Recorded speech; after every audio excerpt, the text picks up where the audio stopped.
ചിന്തിക്കുകയാണ്. നമുക്ക് വളരെ സുപരിചിതമായ ഒരു വേദഭാഗത്തിലേക്ക് നിങ്ങൾ ശ്രദ്ധയെ ക്ഷണിക്കുകയാണ്. ഉൽപ്പത്തി പുസ്തകം 13-ാം അധ്യായം,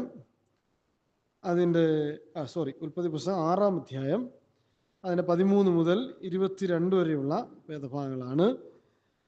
അവിടെ എന്താ ഉള്ളത്? ആ ആ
ദൈവത്തിന് സ്തോത്രം. നമുക്ക് വളരെ സുപരിചിതമായ ഒരു ഭാഗമാണ്.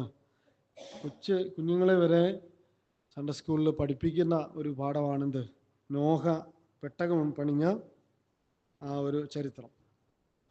ഇത് ഞാൻ കഴിഞ്ഞ നാളുകളിൽ ദൈവവചനം ധ്യാനിച്ചപ്പോൾ കർത്താവ് എനിക്ക് തന്ന ചില ആലോചനകൾ നമ്മൾ ഒരുമിച്ച് പങ്കുവയ്ക്കാനായിട്ടാണ് കർത്താവിൽ ശരണപ്പെടുന്നത്. നമ്മുടെ ആത്മീക ജീവിതമാകുന്ന പെട്ടകത്തിന് അത്യാവശ്യം ഉണ്ടായിരിക്കേണ്ട ചില പ്രത്യേകതകൾ ഇന്ന് പകൽ ഓർപ്പിക്കണം എന്ന് ഞാൻ ആഗ്രഹിക്കുകയാണ്. ഭൂമിയിൽ മനുഷ്യന്റെ ദുഷ്ടത വലിയതെന്നും അവൻ്റെ ഹൃദയവിചാരങ്ങളുടെ നിരൂപണങ്ങളൊക്കെയും എല്ലായ്പ്പോഴും ദോഷമുള്ളതെന്നും യഹോവ കണ്ടു. താൻ മനുഷ്യനെ ഉണ്ടാക്കൊണ്ട് യഹോവ അനുതപിച്ചു. അത് തൻ്റെ ഹൃദയത്തിന് ദുഃഖമായി. ഞാൻ സൃഷ്ടിച്ചിട്ടുള്ള മനുഷ്യനെ ഭൂമിയിൽ നശിപ്പിച്ചു കളയും. മനുഷ്യനെയും മൃഗത്തെയും ഇഴജാതികളെയും ആകാശത്തിലെ പക്ഷികളെയും തന്നെ എന്ന് യഹോവയായ ദൈവം കൽപ്പിക്കുകയാണ്. എന്നാൽ സകല മനുഷ്യരും ദുഷ്ടത പ്രവർത്തിക്കുന്നവരായിരുന്നപ്പോൾ അവിടെ ദൈവമുഖത്തേക്ക് നോക്കുന്ന ഒരു ദൈവഭക്തനെ നമുക്ക് കണ്ടെത്തുവാനായിട്ട് സാധിക്കും. എബ്രായ ലേഖനത്തിലേക്ക് നമ്മൾ വരുമ്പോൾ ആ പെട്ടകം അത് നോഹയും കുടുംബവും രക്ഷപ്പെടുന്നതിന് വേണ്ടി ആയിരുന്നു എന്നുള്ള ആ ഒരു ഭാഗം അവിടെ രേഖപ്പെടുത്തിയിരിക്കുന്നതായിട്ട് നമുക്ക് കാണുവാനായിട്ട് സാധിക്കും. ദൈവം നോഹയോട് പറയുകയാണ്, നീ ഒരു പെട്ടകം ഉണ്ടാക്കണം.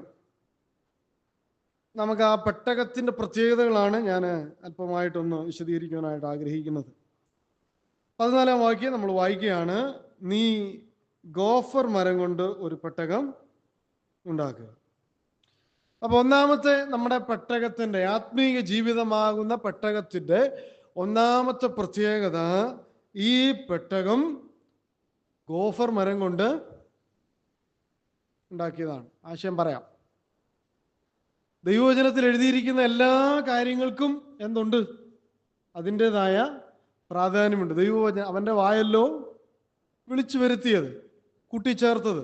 അപ്പൊ അതിലൊന്നും വെറുതെ എഴുതിയിട്ടില്ല.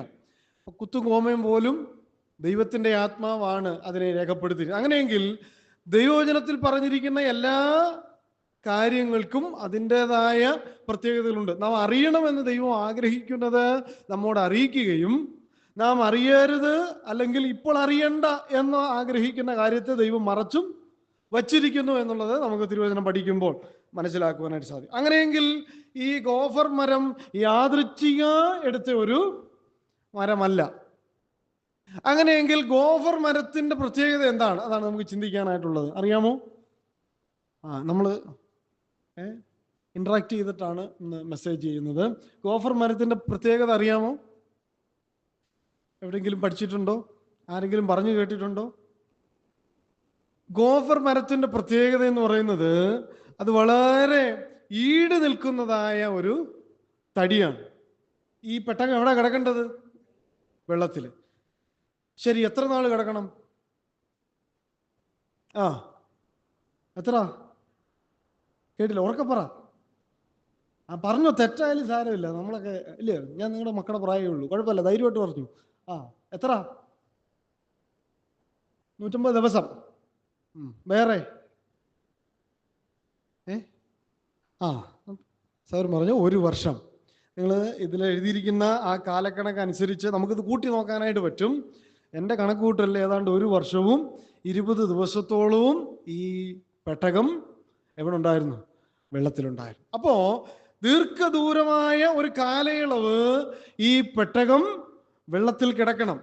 അപ്പോൾ ആ നിലയിൽ വെള്ളം കൊണ്ട് നശിച്ചു പോകാത്ത ഒരു മരം വേണം എന്ത് ചെയ്യാൻ? ഇതിനു വേണ്ടി തിരഞ്ഞെടുക്കാൻ. ഇല്ലെങ്കിൽ എന്ത് സംഭവിക്കും? ഉറക്കെ പറ, ഉറക്കം വരുന്നോ? വെള്ളത്തിൽ അത് ദ്രവിച്ചു പോകും. ഞാനതിനെ കുറച്ചുകൂടെ ആഴമായിട്ട് ഇങ്ങനെ പറയാം. ദൈവത്തിന്റെ പദ്ധതി എന്ത് ചെയ്യും? നഷ്ടമായിട്ട് പോകും, പൊളിഞ്ഞു പോകും. അത് പറ്റത്തില്ല. പറ്റുമോ? ഇല്ല. നോഹയ്ക്കും കുടുംബത്തിനും വേണ്ടിയിട്ടാണ് ശരിക്കും പറഞ്ഞാൽ ആ പെട്ടകം പണി കഴിപ്പിച്ചത്. അങ്ങനെയെങ്കിൽ ഇത് വെള്ളം നനഞ്ഞാൽ, വെള്ളം ഇതിനകത്ത് കയറിയാൽ ദൈവം ഉദ്ദേശിച്ച കാര്യം എന്ത് ചെയ്യത്തില്ല? നടക്കത്തില്ല. എല്ലാ ദുഷ്ടന്മാരും കൂടെ നീതിമാന്മാരെ കൊല്ലാൻ പറ്റുമോ? ഇല്ല. അപ്പോ ദൈവം തെരഞ്ഞെടുത്തപ്പോൾ ഗോഫർ മരം എന്ന ഈട് നിൽക്കുന്ന വളരെ ശക്തമായ ഒരു മരം കൊണ്ടാണ് ഈ പെട്ടകത്തെ പണിയുവാനായിട്ട് ദൈവത്തിനിടയായി തീർന്നത്. അത് യാദൃച്ഛികമായ ഒരു സംഭവമല്ല, അത് ദൈവം അറിഞ്ഞ് തെരഞ്ഞെടുപ്പിച്ചതാണ്. ഇനി ഈ ഗോഫർ മരം നമ്മുടെ ജീവിതത്തിൽ എങ്ങനെ പറയാനായിട്ട് സാധിക്കും? ഇല്ലേ, നമ്മുടെ ആത്മീയ ജീവിതം ഗോഫർ മരം എന്ന പെട്ടകം കൊണ്ടാണ് പണിഞ്ഞതെന്ന് പറഞ്ഞാൽ എങ്ങനെ അതിനെ നമുക്ക് മനസ്സിലാക്കാനായിട്ട് സാധിക്കും?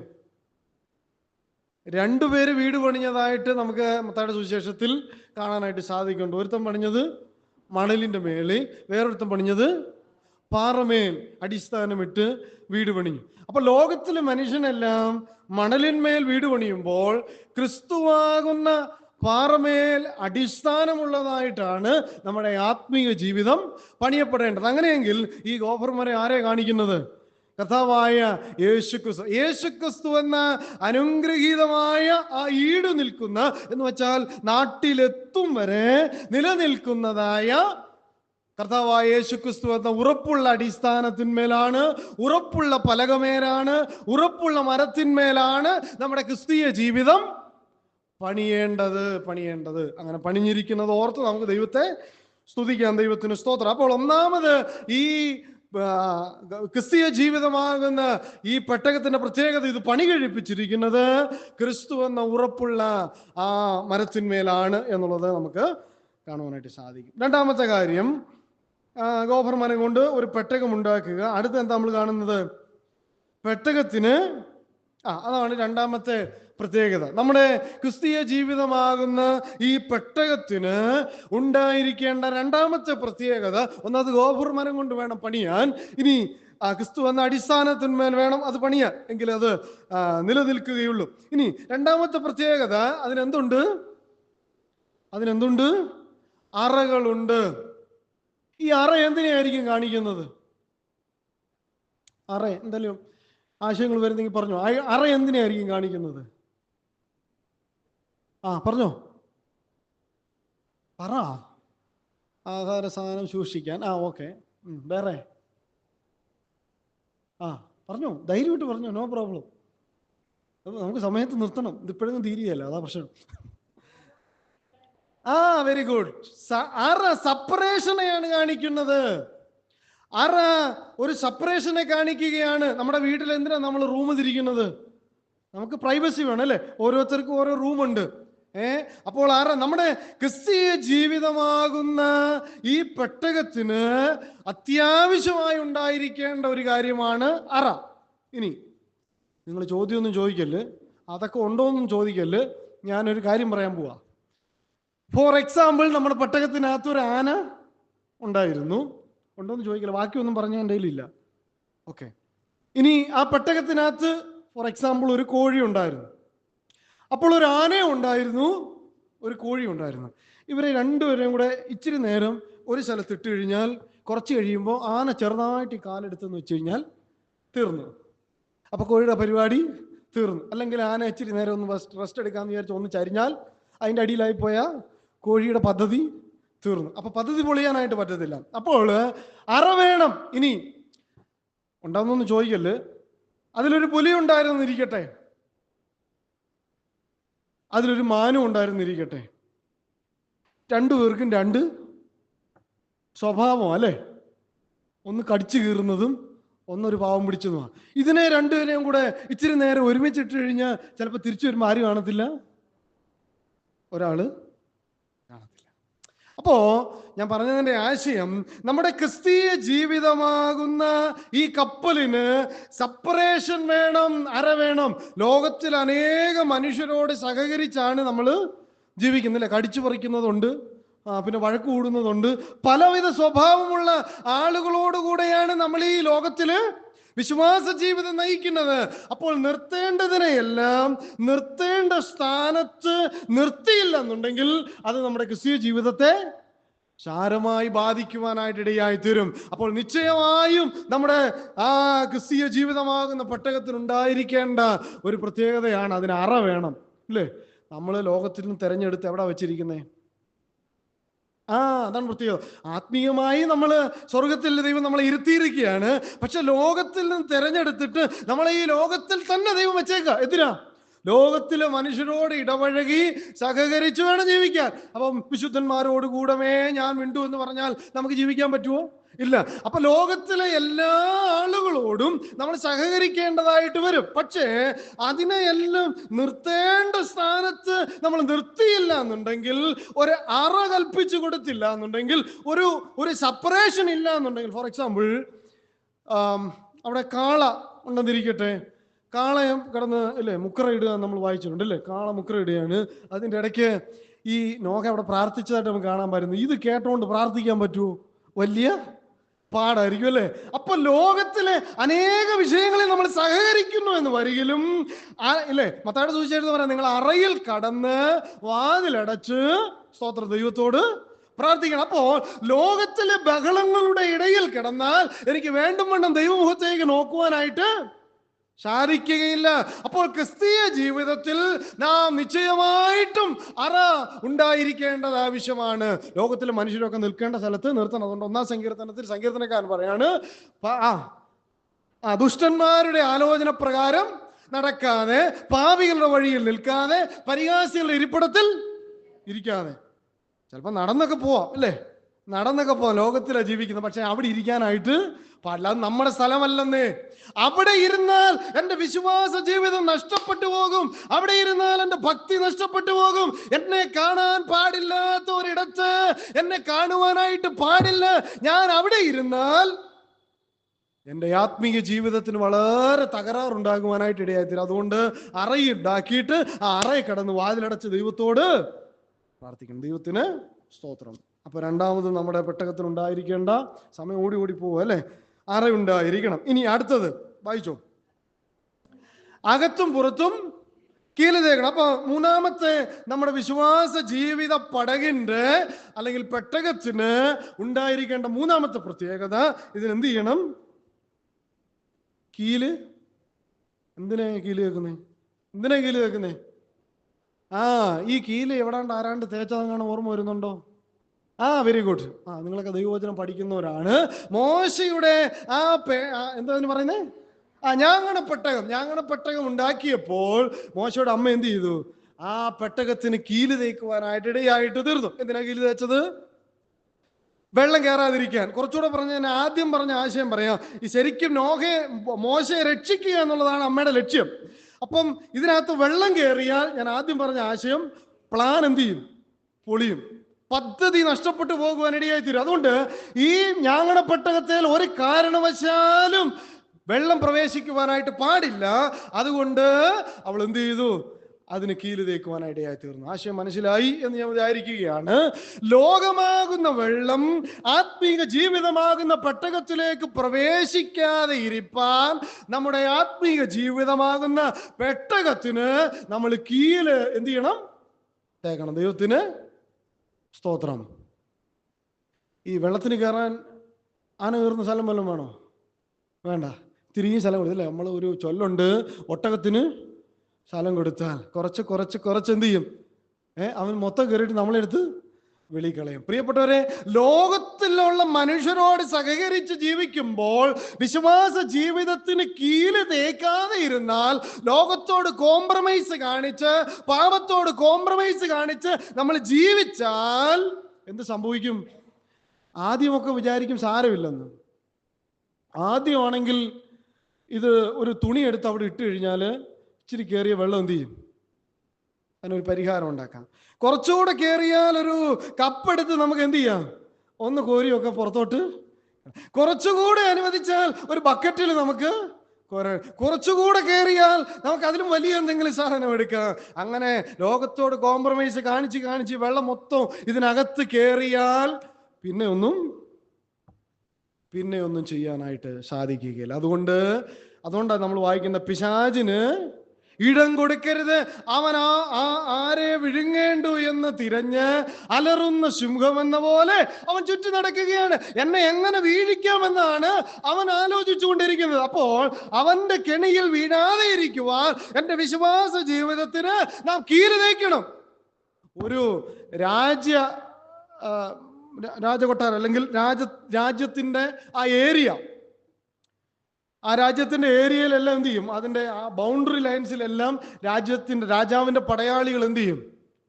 അവരെ കാവല് നിർത്തും, സെക്യൂരിറ്റീസ് ആയിട്ട് നിർത്തും. എവിടുന്ന് എന്തെങ്കിലും ഒരു പ്രശ്നം വെളിയിൽ നിന്ന് വരുന്നുണ്ടോ, യുദ്ധത്തിന്റെ പ്രയാസങ്ങളോ അല്ലെങ്കിൽ മറ്റെന്തെങ്കിലും ബുദ്ധിമുട്ടുകളോ വരുന്നുണ്ടോ എന്നറിയാൻ വേണ്ടി ഈ രാജാവ് പടയാളികളെ എന്ത് ചെയ്യും? അവിടെ നിർത്തും. ഇനി എല്ലായിടവും നിർത്തും. പക്ഷെ ഏതെങ്കിലും ഒരു കോട്ട ഭാഗം വീക്കാണെന്ന് മനസ്സിലാക്കിയാൽ അവിടെ അധികം ആൾക്കാരെ നിർത്തും. എന്തിനാ? കാരണം അത് വീക്കാണ്. അതുകൊണ്ട് ഈ ശത്രു സൈന്യം ഇതിലേക്ക് പ്രവേശിക്കാനായിട്ടുള്ള സാധ്യത വളരെ വലുതാണ്. അതുകൊണ്ട് അവിടെ വളരെ വലിയ ഒരു സെക്യൂരിറ്റീസിനെ അവൻ അറേഞ്ച് ചെയ്യുവാനിടയായി തീർന്ന പോലെ, പ്രിയപ്പെട്ടവരെ, നമ്മുടെ വിശ്വാസ ജീവിതമാകുന്ന പെട്ടകത്തിന് ലോകം പ്രവേശിക്കുന്ന വീക്ക്നെസ് ഉണ്ട്. എന്നാൽ ആ വീക്ക്നെസ് ആ മറികടന്ന് ലോകം നമ്മളിലേക്ക് പ്രവേശിക്കാതെ ഇരുപ്പാൻ നമ്മൾ അവിടെ അധികം കീല്, സ്തോത്രം, അവിടെ അധികം കീല് തേക്കണം, അല്ലേ? സ്തോത്രം, കീല് തേക്കണം. അടുത്തത്, അപ്പൊ നമ്മുടെ പെട്ടകത്തിൽ ഉണ്ടായിരിക്കേണ്ട സമയം ഓടി പോവുകയാണ്. കീല് തേക്കണം. കീല് തേച്ച് നമ്മൾ എന്ത് ചെയ്യണം? ലോകം കയറാതെ നമ്മളെ തന്നെ സൂക്ഷിക്കണം. അത് അടുത്തത്. നില്ല്, അതിന് ഫ്രണ്ടിൽ ഒരു കാര്യമില്ലയോ? അത് ഉണ്ടാക്കേണ്ടത് എങ്ങനെയെന്നാൽ എന്ന് വെച്ചാൽ ഈ പെട്ടകം ഉണ്ടാക്കേണ്ടത് എങ്ങനെയാണെന്ന് ദൈവം കൃത്യമായ നിയമം, കൃത്യമായ അളവ്, കൃത്യമായ അളവുകോല് ദൈവം എന്ത് ചെയ്തിട്ടുണ്ട്? തന്നിട്ടുണ്ട്. അവിടെ നമ്മൾ വായിക്കുന്നത്, ഇനി മറ്റേത് നമുക്ക് വായിക്കാം. പെട്ടകത്തിന്റെ നീളം 300 മുഴം, വീതി 50 മുഴം, ഉയരം 30 മുഴം. ആ പലകയൊക്കെ നോഹ കീറിയപ്പോഴേ ഇതുപോലെ എന്ത് ചെയ്തിട്ടുണ്ട്? കീറിയിട്ടുണ്ട്. ഇത് എത്ര അളവാണോ ദൈവം പറഞ്ഞത്, അതല്ലേ? അതുകൊണ്ട് 22-ാം വാക്യത്തിൽ വായിച്ചത്, ദൈവം തന്നോട് കൽപ്പിച്ചതൊക്കെയും നോഹ ചെയ്തു, അങ്ങനെ തന്നെ അവൻ ചെയ്തു. ഇതൊന്നും വെറുതെ എഴുതിയേക്കുന്നതല്ല. ഞാനിങ്ങനെ പറയാറുണ്ട്, അതിൽ എത്ര ആണി അടിക്കണമെന്നാണോ ദൈവം നോഹയോട് പറഞ്ഞത്, അത് കൂടാതെ ഒരാണി പോലും നോഹ അധികം അടിച്ചിട്ടില്ല. അപ്പോൾ അതിന്റെ പ്രാധാന്യമാണ് നമുക്ക് കാണുവാനായിട്ട് സാധിക്കും. നമ്മുടെ ആത്മീയ ജീവിതമാകുന്ന പെട്ടകം എങ്ങനെയെങ്കിലും പണിയുവാനായിട്ട് സാധിക്കുകയില്ല. ഇന്ന് അനേക വിശ്വാസ ജീവിതങ്ങൾ അവർക്ക് ഇഷ്ടമുള്ളതുപോലെ പണിയുന്നത് കൊണ്ടാണ് പല ജീവിതങ്ങളും തകർന്നു പോകുവാൻ ഇടയായി തീർന്നിരിക്കുന്നത്. പണ്ട് ഞങ്ങളുടെ പഴയ വീട് ഒരു ഓടിട്ട വീടായിരുന്നു. അതിൻ്റെ കൂടെ അല്പം ഒന്ന് എക്സ്റ്റെൻഡ് ചെയ്തു, കുറച്ച് ഒരു ഹോളൊക്കെ ആയിട്ട് എക്സ്റ്റെൻഡ് ചെയ്യാനായിട്ട് ഇടയായി. ഒരു കോമൺ ബാത്റൂം ഒക്കെ ആയിട്ട് ഞങ്ങൾ എക്സ്റ്റെൻഡ് ചെയ്യാനായിട്ട് ഇടയായി. പിന്നെ എഞ്ചിനീയറെ വിളിച്ചു, അതിന് കുറ്റിയൊക്കെ അടിച്ചു, എല്ലാ കണക്കൊക്കെ നോക്കി. എന്ത് ചെയ്തു? എഞ്ചിനീയർ പോയി കഴിഞ്ഞു. ഉള്ള കാര്യം കേട്ടോ. അപ്പം നമുക്ക് ശരിക്കും നോക്കിക്കഴിഞ്ഞാൽ പലപ്പോഴും നമ്മൾ ഇത്ര സ്ഥലം മതിയോ, ഇത്രയും സ്ഥലം അത് ഇതെന്തോ ഉണ്ട്. അതുകൊണ്ട് ഞങ്ങളുടെ പപ്പ എന്ത് ചെയ്യുന്നറിയാമോ, ഒരു കുറ്റി ഊരിയിട്ട് ഇച്ചിരി അങ്ങ് അപ്പുറത്തോട്ട് മാറ്റി ഒരടി കൊടുത്തു. അത് പണിഞ്ഞോരും അത് വെച്ച് പണിഞ്ഞു എന്നുള്ളതാണ് രസം. പണിഞ്ഞു വന്നപ്പോൾ എന്തായെന്നറിയാമോ, ഒരു സൈഡ് തേമ്പിരി.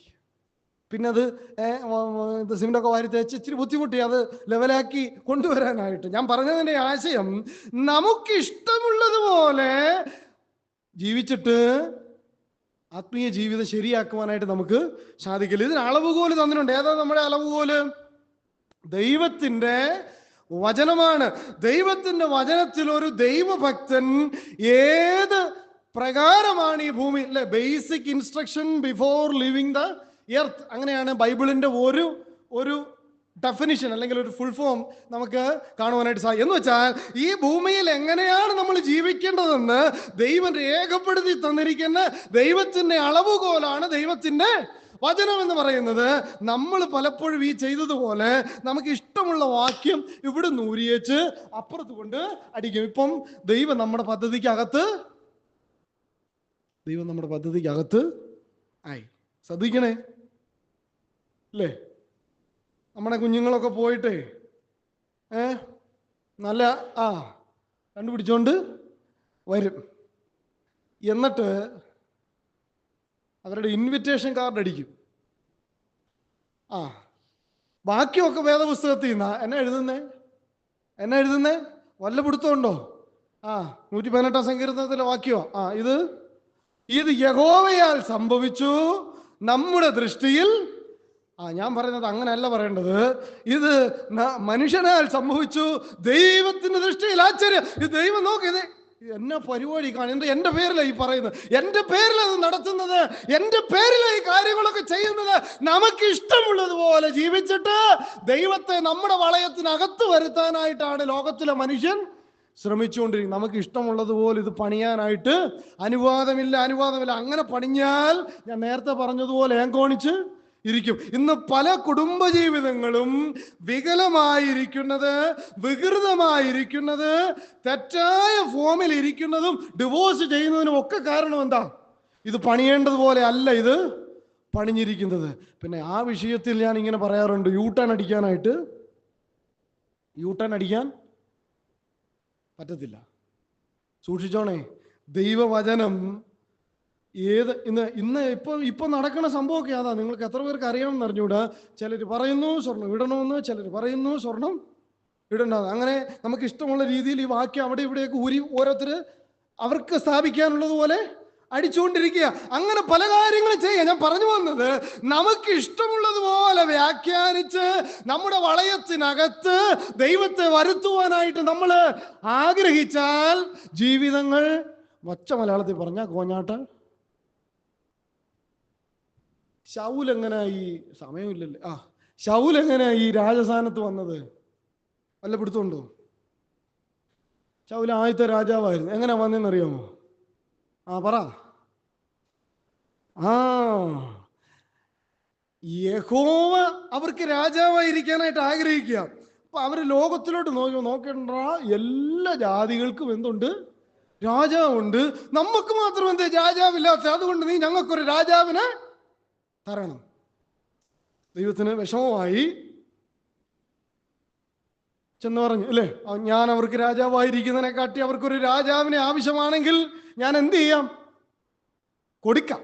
പക്ഷെ ദൈവം അതിനൊരു ഒരു ഒരു ഒരു മുന്നറിയിപ്പ് കൂടെ അതിനെന്ത് ചെയ്തു? കൊടുത്തു. ആ രാജാവ് വന്നാൽ ഇന്നതായ കാര്യങ്ങളൊക്കെ നടക്കും. നിങ്ങൾ അവൻ അപ്പക്കാരത്തികളും നിങ്ങളുടെ മക്കൾ അവൻ അപ്പക്കാരത്തികളും വെപ്പുകാരത്തികളും ഒക്കെ ആകും. അവന്റെ രഥചക്രങ്ങൾക്ക് പിന്നാലെ നിങ്ങൾ ഓടേണ്ടി വരും. ഒത്തിരി കാര്യം പറഞ്ഞു. ഇതെല്ലാം കേട്ടേച്ച് ജനം പറഞ്ഞു, ഇനിയും നിങ്ങൾക്കൊരു രാജാവിനെ വേണമെന്ന് ചോദിച്ചപ്പോൾ അവർ പറഞ്ഞു, ഞങ്ങൾക്കൊരു രാജാവിനെ അല്ല, ഞങ്ങൾക്കൊരു രാജാവിനെ വേണം. ഇനി എന്തൊക്കെ സംഭവിച്ചാലും ഞങ്ങൾക്കൊരു രാജാവിനെ വേണമെന്ന്. കൊടുത്തോ? കൊടുത്തോ? കൊടുത്തു. അപ്പോ ദൈവഹിതമല്ലാത്തത് നമുക്ക് ചോദിച്ച് മനസ്സിലായോ? ദൈവഹിതമല്ലാത്തത് നമുക്ക് ചോദിച്ച് മേടിക്കാമെന്ന്. എന്നിട്ട് അതിന്റെ പിന്നാലെ വരുന്നതും കൂടെ അത്രേ ഉള്ളൂ. വേറെ പോകാൻ വഴിയൊന്നുമില്ല. വേറെ പോകാൻ വഴിയൊന്നുമില്ല പ്രിയപ്പെട്ടവരെ.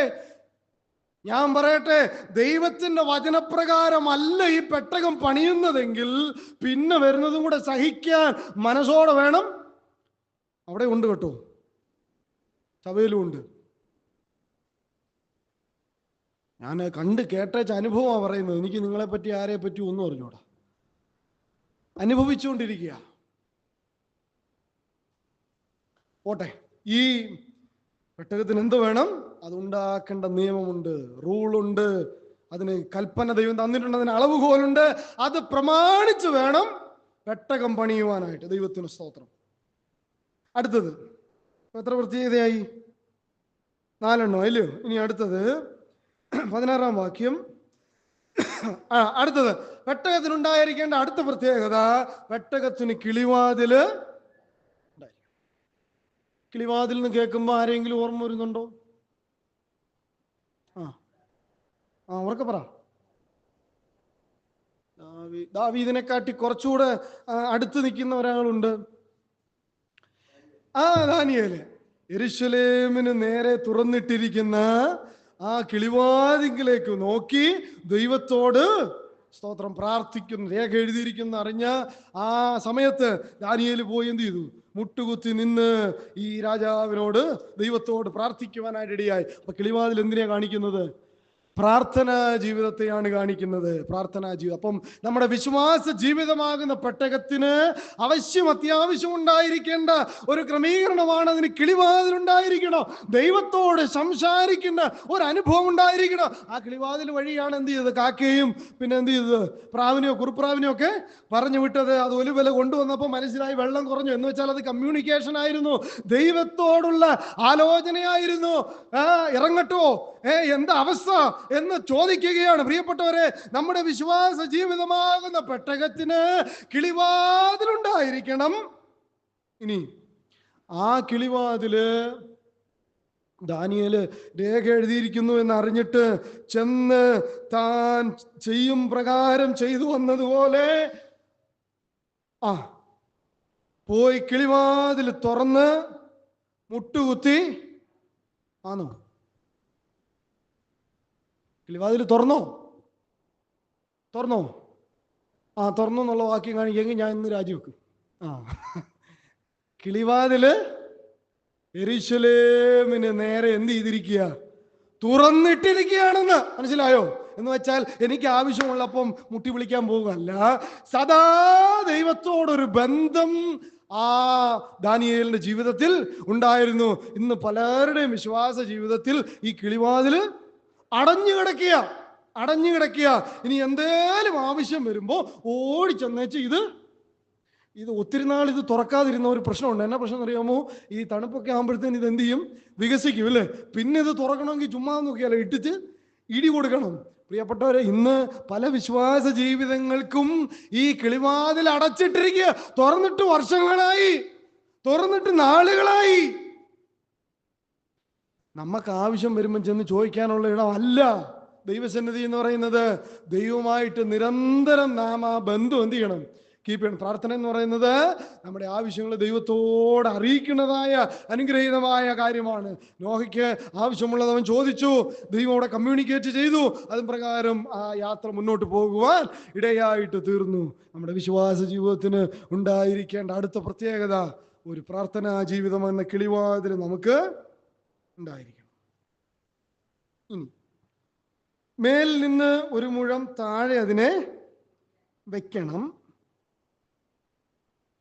ഞാൻ ഒരു കാര്യം പറയുന്നതിന് മുൻപ് താഴോട്ട് വരികയാണ്. അതിൻ്റെ വശത്ത് അതിൻ്റെ 16-ാം വാക്യത്തിൻ്റെ അവസാനം താഴത്തെയും 2ാമത്തെയും 3ാമത്തെയും തട്ടായി അതിനെ. അപ്പൊ ഈ പെട്ടകത്തിന് എത്ര തട്ടുണ്ടായിരുന്നു? 2 തട്ടേ ഉള്ളൂ. താഴത്തെയും 2ാമത്തെയും 3. അപ്പൊ എത്ര തട്ടുണ്ട്? 3 തട്ടുണ്ട്. ഇനി കിളിവാതിൽ എവിടെ ഇരിക്കുന്നേ? മൂന്നാമത്തെ തട്ടിൽ എന്ന് വെച്ചാൽ മേളിൽ നിന്ന് ഒരു മുഴം താഴെയാണ് വെക്കേണ്ടത്. അപ്പൊ മൂന്നാമത്തെ തട്ടിലാണ് കിളിവാതിലുള്ളത്. അപ്പൊ നോഹ എന്ത് ചെയ്യും? കഷ്ടപ്പെട്ട് മൂന്നാമത്തെ തട്ടിലേക്ക് കയറിപ്പോയിട്ട് ദൈവത്തോട് പ്രാർത്ഥിക്കും. ഞാൻ ആദ്യം ഓർപ്പിച്ചതുപോലെ ഈ അലപ്പറകളിടെ കിടന്ന് ആന ചിഹ്നം വിളിക്കുന്നേ, കാള മുക്കറ ഇടുന്നതും പിന്നെ ആട് കരയുന്നതും ഒക്കെ കേട്ടാൽ എന്ത് ചെയ്യത്തില്ല? ദൈവത്തെ വിളിക്കാനായിട്ട് പാടാണ്. അതുകൊണ്ട് ദൈവം പറഞ്ഞു, ആ കിളിവാതില്, എന്നോട് സംസാരിക്കുന്ന കിളിവാതില് വിശ്വാസ ജീവിത പട്ടകത്തിന്റെ ഏറ്റവും മുകളിലിരിക്കണം. അവിടെ കയറി ചെന്നിട്ട് ആ ദൈവത്തോട് പ്രാർത്ഥിക്കുവാൻ, ആ ദൈവത്തോട് ചോദിക്കുവാൻ നിനക്കിടയായിട്ട് തീരണം. അപ്പൊ നിനക്ക് ദൈവത്തിന്റെ ആലോചന ലഭിക്കാനായിട്ട് ഇടയായിട്ട് തീരും. ഇനി വലിയ ബിരുദന്മാരുണ്ട്, ഈ മൂന്നാമത്തെ തട്ടിലേക്ക് കയറി ചെന്നിട്ട് അവിടെ ചെന്ന് എന്ത് ചെയ്യും? ആത്മീക അല്ലെ, നമ്മൾ തിരുവനന്തപുരം വായിക്കും പ്രകാരം തീ കത്തി അവിടെ ചെന്ന് ആത്മീയ ആലോചനയൊക്കെ പ്രാപിച്ചു. ഇപ്പൊ വലിയ മിടുക്കനായിട്ടാണ് മൂന്നാമത്തെ തട്ടിൽ ഇരിക്കുകയാണ്. ഇനി താഴോട്ട് ഇറങ്ങി വരാൻ വലിയ, അറിയാമോ, ചിലര് ഈ ആത്മീയ ജീവിതത്തിൽ വളർന്ന് മൂന്നാമത്തെ തട്ടിൽ ചെന്നിട്ട് പലതും പ്രാപിച്ചു. ഇപ്പൊ അവന് താഴോട്ട് ഇറങ്ങി വരാൻ ഇച്ചിരി. ഇവിടെ താഴെ കുറച്ച് മിണ്ടാപ്രാണികൾ കിടപ്പുണ്ട്. അവർക്ക് സമയാസമയങ്ങളിൽ വല്ലതും എടുത്ത് കൊടുക്കണം. അതുകൊണ്ട് നീ നിന്റെ ബലമൊക്കെ വിട്ടേച്ച്, നിന്റെ മഹിമയൊക്കെ വിട്ടേച്ച്, നിന്റെ മഹത്വമൊക്കെ വിട്ടേച്ച് ഇങ്ങ് താഴോട്ട് ഇറങ്ങി എന്നിട്ട് ഈ സാധുക്കൾ എന്ത് ചെയ്യണം? പത്രോസിനോട് കർത്താവ് പറഞ്ഞു, അവിടെ രൂപാന്തരപ്പെട്ടതിന് ശേഷം പത്രോസ് പറഞ്ഞു, കർത്താവ്, നാം ഇവിടെ ഇരിക്കുന്നത് വളരെ അനുഗ്രഹിക്കപ്പെട്ട ഒരു കാര്യമാണ്. ഇവിടെ ദൈവശബ്ദം കേൾക്കാം, ദൈവത്തിന്റെ സാന്നിധ്യമുണ്ട്, മോശയുണ്ട്, ഏലിയാവുണ്ട്, വളരെ പ്രത്യാശാജനകമായ ഒരു ജീവിതമാണ്. എന്നാൽ ഇവിടെ അങ്ങ് പാർത്തേക്കാം, സമ്മതിച്ചോ? ഇല്ല. അയ്യോ, നീ താഴേക്ക് ഇറങ്ങിപ്പോണം. എന്തിനാ ശിഷ്യന്മാരെ വിളിച്ചത്? തന്നോടുകൂടെ ഇരിപ്പാനും പ്രസംഗിക്കേണ്ടതിന് അയപ്പാൻ. അപ്പോ സാധുക്കളായ കുറെ ആളുകൾ ഈ ലോകത്തിലുണ്ട്. നീ ദൈവകൃപ പ്രാപിച്ചിട്ട് ഈ താഴേക്ക് ഇറങ്ങി വന്ന് ഈ സാധുക്കളായ മിണ്ടാപ്രാണികൾക്ക് വല്ലതും എടുത്തു വെച്ച് സമയാസമയത്ത് കൊടുക്കണം. പ്രിയപ്പെട്ടവരെ, തട്ടിൽ, മൂന്നാമത്തെ തട്ടിലെങ്കിലും താഴേക്ക് ഇറങ്ങി വരുവാൻ ആർക്ക് മനസ്സുണ്ടായിരുന്നു? നോഹിക്ക് മനസ്സുണ്ടായിരുന്നു. നമ്മുടെ ആത്മീയ ജീവിതത്തിന്റെ നിലവാരം ഉയർന്നു കഴിയുമ്പോൾ സാധുക്കളെ നിങ്ങൾ എന്ത് ചെയ്യണം? ഓർക്കണമെന്ന ദൈവത്തിന്റെ വചനം പഠിപ്പിക്കുന്നത്. യോബ് പറയുന്നുണ്ട്, ഒരുവൻ അന്നമില്ലാതിരുന്നിട്ട് ഞാൻ അവന് കൊടുക്കാതിരുന്നിട്ടുണ്ടോ? ഒരുവനെ വിശക്കുന്നവനായി കണ്ടിട്ട് ഞാൻ അവന് കൊടുക്കാതിരുന്നിട്ടുണ്ടോ? ഒരുവൻ വസ്ത്രമില്ലാതിരുന്നിട്ട് ഞാൻ അവന് കൊടുക്കാതിരുന്നിട്ടുണ്ടോ? പറ ദൈവമേ എന്ന് യോബ് തന്റെ ആ കാര്യമാണ് പറഞ്ഞു കൊടുക്കുന്നത്. പക്ഷെ പറഞ്ഞതിന്റെ ആശയം, ഇതൊക്കെ ചെയ്യുന്ന ദൈവഭക്തനായിരുന്നു ആര്? യോബ്. പ്രിയപ്പെട്ടവരെ, ഇനി താഴേക്ക് ഇറങ്ങി വന്നിട്ട് സാധുക്കളായ ആളുകളെ കൂടി എന്ത് ചെയ്യണം? പരിഗണിക്കുവാനായിട്ട് ഇടയായിട്ട് തീരണം. ഇനി കിളിവാതിലുണ്ടായിരിക്കും. ഇനി ആറാമത്തെ പ്രത്യേകത, പെട്ടകത്തിന്റെ വാതിൽ അതിന്റെ വശത്ത് വെക്കണം. പെട്ടകത്തിന് എത്ര വാതിലുണ്ടായിരുന്നു? ഒരേ ഒരു വാതിലേ ഉണ്ടായിരുന്നു. കർത്താവ് യേശുക്രിസ്തു പറഞ്ഞു, ഞാനാണ് ആ വാതിൽ, ഞാനാണ് ആ വാതിൽ. പ്രിയപ്പെട്ടവരെ, അവിടെ യോഹന്നാൻ സുവിശേഷം 10-ാം അധ്യായത്തിൽ അവിടെ ആടുകളോടുള്ള ബന്ധത്തിൽ പറയുകയാണ്, ഈ നേരെ ഉള്ള വഴി ഒന്നേ ഉള്ളൂ. പിന്നെ വളഞ്ഞ വഴിക്ക് വരുന്നതൊക്കെ ആരാ? കള്ളനും കവർച്ചക്കാരനുമൊക്കെയാണ്. യഹോവയാകുന്ന ആ വാതിലിലൂടെ വേണം. അവൻ ആ വാതിലിലൂടെ പോകുന്നവരെന്ത് ചെയ്യും? പുറത്തു പോവുകയും അവ അകത്ത് വരികയും അവർ മേച്ചിൽ കണ്ടെത്തുകയും ചെയ്യും. ക്രിസ്തുവാകുന്ന ആ വാതിലിലൂടെയാണ് നമ്മൾ ഈ വിശ്വാസ ജീവിതത്തിനകത്തേക്ക് പ്രവേശിച്ചിരിക്കുന്നത് എന്നുള്ള ഒരു ഉറപ്പ് നമുക്ക് വേണം. വേറെ വഴിക്ക് വന്നവരൊക്കെ ഉണ്ട്. ദൈവസഭയിൽ ആരുണ്ട് എന്ന് വെച്ചാൽ, കണ്ണാട്ടുമോടി ദൈവസഭയിൽ ആരുണ്ട്? മൈലം ദൈവസഭയിൽ ആരുണ്ട്? ഈ ലോകത്തിലുള്ള എല്ലാ പ്രാദേശിക സഭയിലും ദൈവഹിത പ്രകാരമല്ലാതെ വന്നവർ ഉണ്ട്. അവര് പണ്ട് ഇസഹാക്കിനെ പിന്നെ ഇസ്മായേൽ ഉപദ്രവിച്ചതുപോലെ ഇതിനകത്ത് അടിയും വഴക്കും നടത്തിക്കൊണ്ടിരിക്കുക. പ്രിയപ്പെട്ടവരെ, പറയട്ടെ, നേരായ വഴിക്കാണ് നാം വന്നിരിക്കുന്നതെങ്കിൽ ഒരു വാക്യം പൗലോസ് അപ്പോസ്തലൻ പറയുന്നുണ്ട്, ദൈവസഭയ്ക്ക് ഇടർച്ചയില്ലാത്തവരായി, സ്തോത്രം, ദൈവത്തിന് സ്തോത്രം, ഞാൻ നേരായ വഴിക്ക് വന്നതാണെങ്കിൽ സഭയ്ക്കകത്ത് ഞാൻ മൂലം ഒരു പ്രയാസം ഉണ്ടാകുവാൻ അനുവദിക്കുകയില്ല. പ്രയാസം ഉണ്ടാക്കിയിട്ടും നിനക്ക് കുറ്റബോധവും മനസ്സലിവും ഒന്നും ഇല്ലെന്നുണ്ടെങ്കിൽ നീ നേരായ വഴിക്ക് നമ്മളെ തന്നെ എന്ത് ചെയ്യണം? നിങ്ങൾ വിശ്വാസത്തിൽ ഇരിക്കുന്നു എന്ന് നിങ്ങളെ തന്നെ ശോധന ചെയ്യണം. ഞാൻ ഈ കർത്താവായ യേശുക്രിസ്തു എന്ന വഴിയിലൂടെയാണ് ഈ വിശ്വാസ ജീവിത പടകിലേക്ക് പ്രവേശിച്ചിരിക്കുന്നത്. ചിലർ ഇതിനകത്തിരുന്നേച്ച് യഹോവ വാതിൽ എന്ത് ചെയ്തു? അടച്ചു. ചിലർ ഇതിനകത്തിരുന്നേച്ച് ഇനി എങ്ങനെ കയറിപ്പോയി, ഇനി എങ്ങനെ ഇറങ്ങുന്നതെന്ന് വെച്ച് അവിടെ ഇവിടെ എന്ത് ചെയ്യുക, ആവുന്ന ചുറ്റിയിലും ഒക്കെ എടുത്ത് അടിച്ചുകൊണ്ടിരിക്കുക. എങ്ങനെയല്ലേ ഇതിനകത്തുനിന്ന് ഇറങ്ങിപ്പോ. എൻ്റെ ദൈവമേ, എന്താ ഇറങ്ങിപ്പോകാൻ ആഗ്രഹിക്കുന്നു? പുറത്തന്നെ നല്ല സുഖമാണെന്ന് വിചാരം, പുറത്ത് ന്യായവിധി നടക്കുക. ഈ പെട്ടകത്തിനകത്തിരുന്ന് ആവശ്യമില്ലാത്ത പരിപാടിയൊന്നും ചെയ്യുവാനായിട്ട് പാടില്ല. പെട്ടകത്തിന്റെ വാതിൽ അത് കർത്താവായ യേശുക്രിസ്തുവാണ്. ആ വാതിലിലൂടെയാണ് നമ്മൾ ഈ പെട്ടകത്തിനകത്തേക്ക് പ്രവേശിച്ചിരിക്കുന്നുള്ള പൂർണ്ണമായ ബോധ്യം എനിക്ക് വേണം. ഇനി അവൻ തുറന്നിട്ടല്ലാതെ പുറത്ത് ഞാനായിട്ട് തുറന്ന് പുറത്തിറങ്ങിപ്പോയാൽ എന്നെ സംഭവിക്കും, ന്യായവിധിയിലായിപ്പോവും. അവൻ തുറന്നാലോ അങ്ങേ കരയിൽ ചെല്ലും. ദൈവത്തിന് സ്തോത്രം. പെട്ടകത്തിന് വാതിൽ. അടുത്തത് ഇനി നമ്മൾ താഴോട്ട് പോവുകയാണ്. 18-ാം വാക്യം.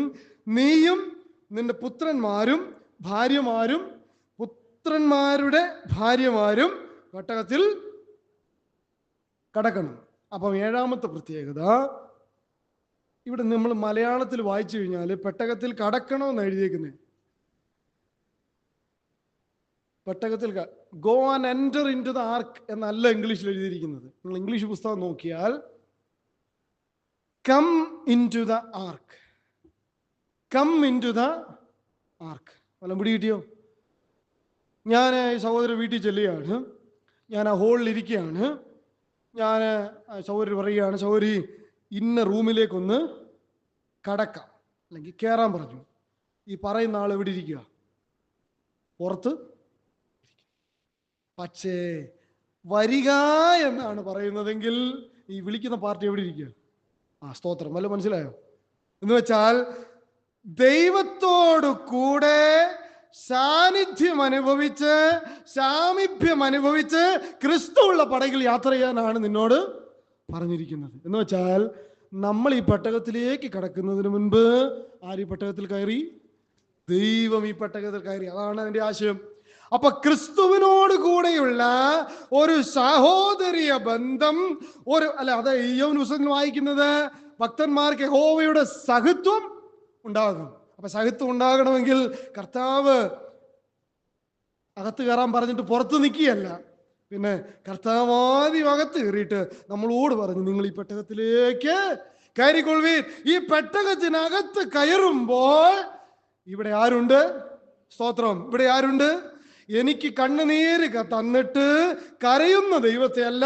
കഴിഞ്ഞ പ്രാവശ്യം ഞാൻ ഓർപ്പിച്ച പോലെ ഞാൻ കരയുമ്പോൾ എന്നോട് കൂടെ ഇരുന്ന് കരയുവാൻ കർത്താവ് എന്നോട് കൂടെ ഈ പടകിൽ ഉണ്ട്. ദൈവത്തിന് സ്തോത്രം. നമുക്ക് മുന്നമേ കഷ്ടത അനുഭവിച്ചവനാ പറഞ്ഞ, നിങ്ങൾക്ക് ഈ ഭൂമിയിൽ എന്തുണ്ട്? കഷ്ടമുണ്ടെന്ന്. എന്തെങ്കിലും ധൈര്യപ്പെടുവീൻ, ഞാൻ ലോകത്തെ ജയിച്ചിരിക്കുന്നു. നമുക്ക് മുന്നമേ അവൻ അവിടേക്ക് പ്രവേശിച്ചിരിക്കുന്നു എന്നാണ് നമ്മൾ വായിക്കുന്നത്. അപ്പൊ നമുക്ക് മുന്നമേ അവൻ കഷ്ടം സഹിച്ചിട്ടാ എനിക്ക് ഈ ലോകത്തിൽ രോഗമൊക്കെ ദൈവം തരുന്നത്. അപ്പൊ രോഗം വഹിച്ചല്ലേ നമ്മുടെ സാക്ഷാൽ നമ്മുടെ വേദനകളെ കർത്താവ് വഹിച്ചു. അപ്പൊ അവനിത് വഹിച്ചാണ് എനിക്കിത് തരുന്നത്, വഹിക്കാൻ തരുന്നത്. നമ്മൾ ദൈവം ക്രൂരനാന്നല്ല വിചാരിക്കേണ്ടത്. അല്ലയോ കർത്താവേ, എന്നേക്കാൾ വേദന അവിടുന്ന് എനിക്ക് മുന്നമേ അനുഭവിച്ചല്ലോ. അങ്ങയോട് കൂടെയാണല്ലോ ഞാൻ ഈ പടകിൽ യാത്ര ചെയ്യുന്നത്. എത്ര അനുഗ്രഹീതമായ വിഷയമാണ്. ദൈവത്തിന് സ്തോത്രം. പെട്ടകത്തിൽ കടക്കണം. കം ഇൻ ടു ദ ആർക്ക്. എന്നോടുകൂടെ സാന്നിധ്യം അനുഭവിക്കുന്ന ഒരു ജീവിതത്തിലേക്കാണ് ദൈവം നമ്മളെ ക്ഷണിച്ചിരിക്കുന്നത്. ദൈവത്തിന് സ്തോത്രം. 19-ാം വാക്യം. സകല ജീവികളിൽ നിന്നും സർവ്വജഡത്തിൽ നിന്നും ഈരണ്ടിനെ നിന്നോടുകൂടെ ജീവരക്ഷയ്ക്കായിട്ട് പെട്ടകത്തിൽ. നമുക്ക് ഏറ്റവും വലിയ ഉത്തരവാദിത്വം അനേകർ ഈ പെട്ടകത്തിലേക്ക് കയറ്റുവാനായിട്ട് ഇടയായിട്ട് തീരണം. അത് സുവിശേഷകന്മാരുടെ ജോലിയാണോ? അല്ല. അപ്പം പ്രിയ ദൈവദാസൻ എന്ത് ചെയ്യാം? ഈ മൈക്കൊക്കെ കെട്ടിവെച്ചിട്ട് ലോകത്തിലുള്ള കർത്താവ് പറഞ്ഞു, നിങ്ങൾ ഭൂലോകത്തിന്റെ അറ്റത്തോളം പോയി എൻ്റെ സാക്ഷികളാകുവിൻ. പ്രിയപ്പെട്ടവരെ, നമ്മൾ മറ്റുള്ളവരെ ഈ വിശ്വാസ ജീവിത പെട്ടകത്തിലേക്ക് ആനയിക്കുന്നവരായി തീരണം, കയറ്റുന്നവരായിട്ട് തീരണം. സുവിശേഷ ദൗത്യം എല്ലാ ദൈവമക്കൾക്കും ഉള്ള ദൈവം തന്നിരിക്കുന്ന ഒരു ശുശ്രൂഷയാണ്. ഒരുപക്ഷെ എനിക്ക് പറയുവാനായിട്ടുള്ള കഴിവില്ലായിരിക്കാം, ഒരുപക്ഷെ എനിക്ക് പോകുവാനായിട്ടുള്ള കഴിവില്ലായിരിക്കാം. പക്ഷെങ്കിൽ എന്ത് ചെയ്യുമോ, ദാവീദ് ആ യുദ്ധത്തിന് പോയിട്ട് മടങ്ങി വരുവാനായിട്ട് ഇടയായിട്ട് തീർന്നു. കുറച്ചുപേര് അവരുടെ സാമാനങ്ങളും പിടിച്ചുകൊണ്ട് അവിടെ ഇരിപ്പുണ്ടായിരുന്നു. യുദ്ധം ജയിച്ച് മടങ്ങി വന്നപ്പോൾ എന്തെന്നറിയാമോ, യുദ്ധത്തിൽ പിടിച്ച ആ കൊള്ളയൊക്കെ കൊണ്ടുവന്നിട്ട് ഈ യുദ്ധം ചെയ്തവർ പറയുകയാണ്, ഇത് നമുക്കെല്ലാവർക്കും കൂടെ അങ്ങ് വീതിക്കാം. അപ്പൊ ദാവീദ് പറഞ്ഞ ഒരു വാക്യമുണ്ട്, സഹോദരന്മാരെ, നാം അങ്ങനെ ചെയ്യുവാനായിട്ട് പാടില്ല. നമുക്ക് ലഭിച്ച ഈ കൊള്ള നമ്മുടെ സാമാനങ്ങളെ സൂക്ഷിച്ചുകൊണ്ട് ഇവിടെ ഇരുന്ന് ഇവർക്കും കൂടെ സ്തോത്രം എന്ന് വെച്ചാൽ വീട്ടിലിരുന്ന് പ്രാർത്ഥിച്ചാൽ മതിയെന്ന് പ്രായമായ അമ്മച്ചിമാരൊക്കെ ഉണ്ടല്ലോ, പോയി പറയാൻ പറ്റത്തില്ലെങ്കിൽ വീട്ടിൽ ഇരുന്ന് പ്രാർത്ഥിച്ചാൽ മതി. അത് ദൈവവേലയാ. ദൈവദാസന്മാർക്ക് ഒരു നേരത്തെ ആഹാരം കൊടുത്താൽ മതി, നമ്മളെ കൊണ്ട് ചെയ്യാൻ പറ്റുന്ന ചെയ്താൽ മതി. ഇതെല്ലാം സുവിശേഷ വേലയുടെ ഭാഗമാണ്. മറ്റുള്ളവരോ ഒരു വാക്ക് പറയാം, അല്ലെങ്കിൽ അവരെ ഓർത്ത് പ്രാർത്ഥിക്കാം, ട്രാക്ട് കൊടുക്കുക, ഏത് വിധത്തിലെങ്കിലും കർത്താവിനെ അറിയിക്കുന്നതിൽ നാം സന്നദ്ധത പുലർത്തുവാനായിട്ട് നമുക്ക് ആവശ്യമുണ്ട്. പെട്ടകത്തിൽ എന്ത് ചെയ്യണം? മറ്റുള്ളവരെ കയറ്റണം. ദൈവത്തിന് സ്തോത്രം. 20-ാം വാക്യം നമ്മൾ വായിക്കുകയാണ്, അതത് തരം പക്ഷികളിൽ നിന്നും അതത് മൃഗങ്ങളിൽ നിന്നും ഭൂമിയിലെ അതത് ഇഴജാതികളിൽ നിന്നൊക്കെയും ഈരണ്ടിനെ ജീവരക്ഷയ്ക്കായി നിന്റെ അടുക്കൽ എന്ത് ചെയ്യണം? വരണം. ഈ നോഹ വിളിച്ചപ്പോഴേ ഇവരെല്ലാം വാലെ ഇഞ്ഞ്. നോഹ പുലിയെ വിളിച്ചപ്പോ പുലി വന്നു, നോഹ ആടിനെ വിളിച്ചപ്പോ ആട് വന്നു, നോഹ മാനിനെ വിളിച്ച മാന് വരും, നോഹ പ്രാവിനെ വിളിച്ച പ്രാവ് വരും. പ്രിയപ്പെട്ടവരെ, പറഞ്ഞതിന്റെ ആശയം, നമ്മൾ വിളിച്ച ആൾക്കാര് വരണം. അതാ വിഷയം. ഈ പെട്ടകത്തിലോട്ട് ആൾക്കാരെ വിളിച്ചാൽ വരണമെങ്കിൽ എന്ത് ചെയ്യണം? അയലോക്കക്കാരൻ്റെ അതിരുമാന്തിയത്ത് അവനെ സുവിശേഷ വേലയ്ക്ക് വിളിച്ചാൽ വരുമോ? ലോകത്തിലുള്ള മനുഷ്യരോട് നമുക്ക് നല്ലൊരു ബന്ധമുണ്ടാകണം. അവരെ ഈ പെട്ടകത്തിലേക്ക് കടക്കാനായിട്ട് കടലും കരയും ചുറ്റി നമ്മൾ എന്ത് ചെയ്യുക? സഞ്ചരിച്ചുകൊണ്ടിരിക്കുക. പക്ഷേ ഇന്നാര് നിങ്ങളുടെ കൂടെ അല്ലേ, ഇന്നാര് നിങ്ങളുടെ കൂടെ അല്ലേ, തീർന്നു. ആരെയും വിളിക്കാൻ നമ്മൾ വിളിച്ചവരണമെങ്കിൽ പ്രിയപ്പെട്ടവരെ, നമ്മുടെ ജീവിതം വളരെ മാതൃകയുള്ളതായി നമ്മൾ സൂക്ഷിക്കുവാൻ ആവശ്യമുണ്ട്. ചില പുലികളെ വിളിച്ചാ വരുമെന്ന്, ആ പുലിയോട് എന്ത് ചെയ്യണം? ഇടപെടേണ്ടിയോലെ ഇടപെടണം. പൂച്ചയെ വിളിച്ചാലും, നോഹ വിളിച്ചപ്പോൾ വന്നു, നമ്മൾ വിളിച്ചാൽ വരുന്നത് പോലെ വേണം ലോകത്തിലെ മനുഷ്യരോട് നമ്മൾ ശേഖരിക്കാൻ. വിശ്വാസിയാണ്, അതുകൊണ്ട് ലോകത്തിലൊരു മനുഷ്യനോടും എനിക്ക് യാതൊരു ബന്ധവും ഇല്ല എന്ന് പറഞ്ഞ് ജീവിച്ചാൽ അവൻ വരുമോ? ഇല്ല. നാം ഇവിടെ എത്ര കൊട്ടിഘോഷിച്ചാലും യാതൊരു പ്രയോജനവും ഇല്ല. അപ്പൊ ലോകത്തിലെ മനുഷ്യരോട് നല്ലൊരു ബന്ധം നമ്മൾ എന്ത് ചെയ്യണം? കീപ്പ് ചെയ്യണം. ദൈവത്തിന് സ്തോത്രം. 21-ാം വാക്യം, നീയോ സമയമായില്ലയോ? സോറി, ക്ഷമിക്കണേ, പറഞ്ഞു തീർത്തേച്ച് പോ. ഇനിയിപ്പോൾ ഇത് അടുത്ത ആഴ്ച പറയാനായിട്ട്, അടുത്ത പ്രാവശ്യം പറയാനായിട്ട് ഒക്കത്തില്ലല്ലോ. നീയോ സകല ഭക്ഷണ സാധനങ്ങളിൽ നിന്ന് വേണ്ടുന്നത് എടുത്ത് സംഗ്രഹിച്ച് കൊള്ളണം. എന്ന് വെച്ചാൽ നീ പെട്ടകത്തിൽ കയറുന്നതിന് മുൻപ് നിനക്ക് വേണ്ടുന്നത് സ്വർഗത്തിലെ ദൈവം എന്ത് ചെയ്തിട്ടുണ്ട്? സ്തോത്രം, ഒരുക്കി വെച്ചിട്ടുണ്ട്. അത് ഇച്ചിരി മണിയൊന്നും ദിവസമല്ല, പിന്നെയോ ഒരു വർഷം. ഈ സാധനം ഇത് നോഹ റെഡിയാക്കിയപ്പോഴേ അരിയും പയറും പിന്നെ മനുഷ്യൻ കഴിക്കുന്ന സാധനമൊന്നുമല്ല, അത് ഉണ്ടായിരുന്ന അവർ 8 പേരെ ഉള്ളായിരുന്നു. പക്ഷെ അതിൽ കൂടുതൽ ആൾക്കാർ ആരാ? മൃഗങ്ങളാ. അവർക്ക് കൊടുക്കേണ്ടതാണ് ഒരുക്കപ്പെട്ടത്. നീ മാനിനെ ഇതിനകത്ത് കയറ്റിയിട്ട് ഈ മാനിന് കൊടുക്കാൻ പുല്ല് വേണ്ടേ? നീ മാനിനെ ഇതിനകത്ത് കയറുന്നതിന് മുൻപേ മാനിന് കൊടുക്കാനുള്ളത് ഞാന്. പുലി ഇതിനകത്ത് കയറ്റിയിട്ട് പിന്നെ പച്ചവെള്ളം കൊടുത്താക്കുവോ? പറ്റുമോ? പറ്റത്തില്ല. പ്രിയപ്പെട്ടവരെ, പറഞ്ഞ ആശയം, നമ്മെ ഈ പെട്ടകത്തിനകത്തേക്ക് കടക്കാൻ പറഞ്ഞ് വിളിച്ച ദൈവം നമ്മൾ ഈ പെട്ടകത്തിനകത്തേക്ക് കടക്കുന്നതിന് മുൻപ് നമുക്ക് വേണ്ടുന്നതെല്ലാം മുൻപേ എന്ത് ചെയ്തിട്ടുണ്ട്? ഒരുക്കി വെച്ചു. അവൻ ഒരുക്കിയിട്ടുള്ളത് ഒരു കണ്ണ് കണ്ടിട്ടില്ല, ഒരു ചെവി കേട്ടിട്ടില്ല, ഒരു മനുഷ്യരുടെ ഹൃദയത്തിൽ തോന്നിയിട്ടില്ല. ചിലപ്പോൾ കഞ്ഞിയായിരിക്കും കേട്ടോ, ചിലപ്പോൾ ഇച്ചിരി പട്ടിണിയൊക്കെ. ഫോർ എക്സാമ്പിൾ, ഈ നോഹ അങ്ങ് മേളിൽ ഇരുന്ന് എന്ത് ചെയ്യുക? ദൈവത്തോട് പ്രാർത്ഥിച്ച് ഒത്തിരി നേരം അങ്ങ് പ്രാർത്ഥിച്ച്, എന്നെ പോലെ ഈ സമയം തരുന്ന സമയമൊന്നും പോരാതെ വണ്ണം എന്ത് ചെയ്യുക? അങ്ങ് പ്രാർത്ഥിച്ചുകൊണ്ടിരിക്കുക അല്ലേ? പൗലോസ് രാത്രി മൊത്തം പ്രസംഗിച്ചെന്നാണ് പറഞ്ഞു. എന്ന് പറഞ്ഞതുപോലെ മൊത്തം ഒരു നമ്മുടെ ആത്മീയാഭിഷേകമൊക്കെ പ്രാപിച്ചേച്ച് അവിടെ ഇരിക്കുക. അവിടെ പാവപ്പെട്ട പ്രാണികൾക്ക് ആഹാരം കൊടുത്തിട്ട് ഒത്തിരി നേരം ഇച്ചിരി സമയം വിശക്കും കേട്ടോ. ഇച്ചിരി സമയം ഇല്ലായ്മയൊക്കെ വരാം. ലോകത്തിൽ കഷ്ടമുണ്ട്, ദാരിദ്ര്യമുണ്ട്, ബുദ്ധിമുട്ടുണ്ട്. പക്ഷേ വിളിച്ച ദൈവം വിശ്വസ്തനാണ്. ആ നോഹ ഇറങ്ങി വരും. അവൻ ഇറങ്ങി വരുന്ന സമയം വരെ നിനക്ക് ഈ ദാരിദ്ര്യമുള്ളൂ. അവൻ ഇറങ്ങി വരുമ്പോൾ എന്ത് ചെയ്യുന്നറിയാമോ? എൻ്റെ വേദന മാറും, എൻ്റെ പട്ടിണി മാറും, എൻ്റെ വിശപ്പ് മാറും. എനിക്ക് വേണ്ടി കരുതിയിരിക്കുന്ന ഒരു ദൈവമാണ്. അങ്ങനെ ഒരു ദൈവത്തെയാണ് നമ്മൾ സേവിക്കുന്നത്. ഇന്ന് കഷ്ടമുണ്ടെങ്കിൽ ഭാരപ്പെടേണ്ട. നമ്മൾക്ക് വേണ്ടി കരുതിയിരിക്കുന്ന ഒരു ദൈവം നമ്മോട് കൂടെ ഉണ്ട്. ദൈവത്തിന് സ്തോത്രം. എനിക്ക് വേണ്ടി ഞാനിതിൽ പ്രവേശിക്കുന്നതിന് മുൻപേ കരുതിയിരിക്കുന്ന ഒരു ദൈവം. പുസ്തകം അടക്കി. എത്ര പോയിന്റായി? 7 ആയുള്ളൂ. ഞാൻ ഇപ്പം എല്ലാം കൂടെ 10 പറഞ്ഞതായിട്ടാണ് എൻ്റെ ഓർമ്മ. എഴുതിയവർക്ക് കിട്ടിക്കാണും. ഇനി ഒരെണ്ണോടെ പറയാം അല്ലേ? അധിക പുസ്തകമൊന്നുമല്ല, ഒരെണ്ണോടെ പറയാം. ഇവിടെ എഴുതിയിട്ടില്ലാത്തൊരു കാര്യം പറയാൻ പോവാ. വേദപുസ്തകത്തിൽ എഴുതിയിട്ടില്ലാത്തത് പറയുന്നത് ശരിയാണോ? ശരിയല്ല, അങ്ങനെ പറയാനോ പറ്റില്ല. അതല്ല ഞാൻ ഉദ്ദേശിച്ചത്. ഇവിടെ ഈ പെട്ടകത്തെ പറ്റി പറഞ്ഞിട്ടില്ലാത്ത ഒരു കാര്യമുണ്ട്. എന്താണെന്നറിയാം? ഈ പെട്ടകത്തിന് വാതിൽ വേണമെന്ന് പറഞ്ഞു, കിളിവാതിൽ വേണമെന്ന് പറഞ്ഞു, പിന്നെ അതിൻ്റെ മുഴുവൻ നീളവും വീതിയും ഒക്കെ പറഞ്ഞു. അങ്ങനെയുള്ള എല്ലാ കാര്യങ്ങളും പറഞ്ഞു. അത്യാവശ്യം ഈ പെട്ടകത്തിന് ഉണ്ടായിരിക്കേണ്ട ഒരു കാര്യത്തെപ്പറ്റി ഒന്നും, അതെന്ത് കാര്യമോ? നിങ്ങൾ ലോകത്തിലെ ഒരു ഷിപ്പിനെ ആലോചിച്ച് നോക്കിക്കേ. എല്ലാ ഷിപ്പിനും ഉണ്ട്, പക്ഷെ നോഹയുടെ ഷിപ്പിന് അതില്ല. എന്നാ കാര്യം? എന്നാ ആയിരിക്കും? ഇവിടെ അളവും കോലും എല്ലാം പറഞ്ഞല്ലോ, പക്ഷെ ഇതിനെപ്പറ്റി പറഞ്ഞില്ല. പറ. വെള്ളം ആവശ്യത്തിന് പുറത്തുണ്ട്. വെള്ളമൊക്കെ എടുത്തു വെച്ച് കാണും. ഓക്കെ, വെള്ളമല്ല. എഞ്ചിൻ കുറച്ചുകൂടെ ഒന്ന് അഡ്ജസ്റ്റ് ചെയ്യാമെങ്കിൽ കറക്റ്റ് ആവും. കപ്പിത്താൻ നല്ലൊരു ഐഡിയ ആണ്. കപ്പിത്താൻ ഉണ്ടോന്ന് ചോദിച്ചാൽ കപ്പിത്താൻ ഉണ്ട്. ആരാ? ഇതിന് ഈ വളയമില്ല അല്ലേ? ഇതിനെ ഡ്രൈവ് ചെയ്യുന്ന, ഇതിനെ നിയന്ത്രിക്കുന്ന ഒരു നിയന്ത്രണ വളയം ഇതിന്. കാരണം ഇത് ആരാ നിയന്ത്രിക്കുന്നേ? ദൈവത്തിന് സ്തോത്രം. ദൈവമാണ് ഈ വിശ്വാസ പടകിനെ നിയന്ത്രിക്കേണ്ടത്. നമ്മൾ ശരിക്കും ഇതിനിപ്പം ഒരു സ്റ്റിയറിംഗ് ഉണ്ടായിരുന്നിരിക്കട്ടെ. സ്വാഭാവികമായിട്ട് നോഹയാണ് അവിടുത്തെ വലിയ ആള്. നോഹ ഇച്ചിരി നേരം ഇതെന്ത് ചെയ്യും? ഇങ്ങനെ ഓടിക്കും, കൊണ്ടുപോകും. ഒത്തിരി നേരം കഴിയുമ്പോൾ 3 പിള്ളേരെ അവിടെ കെട്ടുപ്രായമൊക്കെ അല്ല, മീൻസ് കെട്ടി അത്ര മെച്ചം വലിയ പിള്ളേരവിടെ നിൽക്കുക.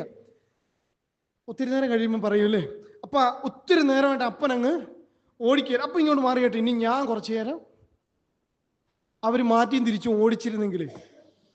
ഇന്ന് പഴയ ദൈവസഭയിലും കാണുന്നത് ഇതാണ്. ആദ്യം കുറച്ചാൾ അപ്പൻ ഓടിക്കും, പിന്നെ കുറച്ചാൾ മക്കള് അങ്ങനെ ഓടിച്ചോടിച്ചത് ഒരു പരുവാക്കി വച്ചേക്കാണ്. പോട്ടെ. അങ്ങനെ ഒരു സ്റ്റിയറിംഗ് ഇതിനുണ്ടായിരുന്നെങ്കിൽ ഈ പെട്ടകം എവിടെ ചെന്ന് ഉറച്ചേ? എവിടെ ഉറച്ചേ? അരാരാത്ത് എന്ന് പറഞ്ഞാൽ പോലെ ബാക്കിയോട് പറയണം. അരാരാത്ത് പർവ്വതത്തിൽ.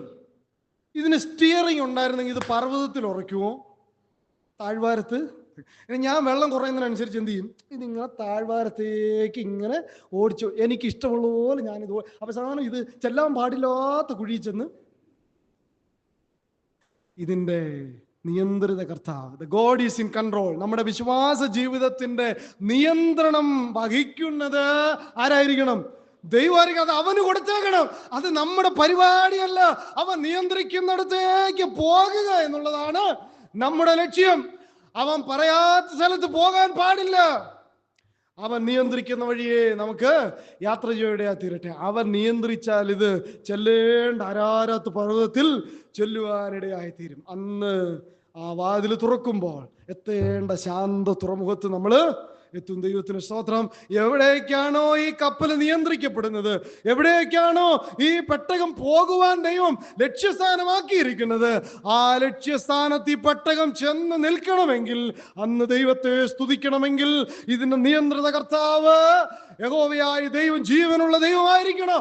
അവൻ നിയന്ത്രിക്കുന്നതിന് പകരം ഞാൻ ഇതിനെ നിയന്ത്രിച്ചാൽ, എൻ്റെ ഇഷ്ടപ്രകാരം ഇതിനെ നിയന്ത്രിച്ചാൽ, പ്രിയപ്പെട്ടവരെ, വലിയ നാശത്തിലേക്ക് ഇത് പോകുവാൻ ഇടയായിട്ട് തീരും. നമ്മുടെ വിശ്വാസ ജീവിതത്തിന്റെ പെട്ടകം നമുക്ക് പണിയാം. ദൈവത്തിന്റെ വചനപ്രകാരം നമുക്കതിനെ പണിയാം. പ്രാർത്ഥനാ ജീവിതം നമുക്കുണ്ടായിരിക്കട്ടെ. ലോകത്തിലെ മനുഷ്യരോട് ഒരു സെപ്പറേഷൻ നമുക്കുണ്ടായിരിക്കട്ടെ. ദൈവത്തോട് പ്രാർത്ഥിക്കുന്ന അനുഭവം നമുക്കുണ്ടായിരിക്കട്ടെ. നമ്മെ ഈ പെട്ടകത്തിലേക്ക് ദൈവത്തോടു കൂടെ സാന്നിധ്യം അനുഭവിപ്പാൻ വിളിച്ച ഒരു ദൈവത്തെയാണ് ഞാൻ സേവിക്കുന്നത്. എനിക്ക് മുന്നമേ, ഞാൻ കയറുന്നത് മുന്നമേ എനിക്കുള്ളതെല്ലാം സംഗ്രഹിച്ചു വെച്ചിട്ട് എന്നെ വിളിച്ചിരിക്കുന്ന ദൈവം വിശ്വസ്തനാണ്. അല്പപ്രയാസമുണ്ടെങ്കിലും അവൻ എന്നെ വിളിച്ച ദൈവം വിശ്വസ്തനാണ്. അന്ത്യത്തോളം കരുതുന്ന ദൈവം. ആ ദൈവത്തിന്റെ നിയന്ത്രണത്തിൽ നമുക്ക് ഈ വിശ്വാസ ജീവിത യാത്ര മുന്നേറുവാൻ നമുക്കിടയായി തീരട്ടെ. ഈ വചനങ്ങളാൽ കർത്താവ് നമ്മെ സഹായിക്കട്ടെ. അവസരം ദൈവസഭയോട് നന്ദി സ്നേഹം അറിയിക്കുന്നു. തുടർന്നും അടിയനെ കുടുംബമായിട്ട് പ്രാർത്ഥിക്കണമെന്ന് ഓർപ്പിച്ച് ദൈവനാമത്തിലിരിക്കുന്നു. അവിടുത്തെ വിലയേറിയ തിരുനാമം മാത്രം ഇന്ന് എന്നേക്കും വാഴ്ത്തപ്പെടുമാറാകട്ടെ. ആമേൻ.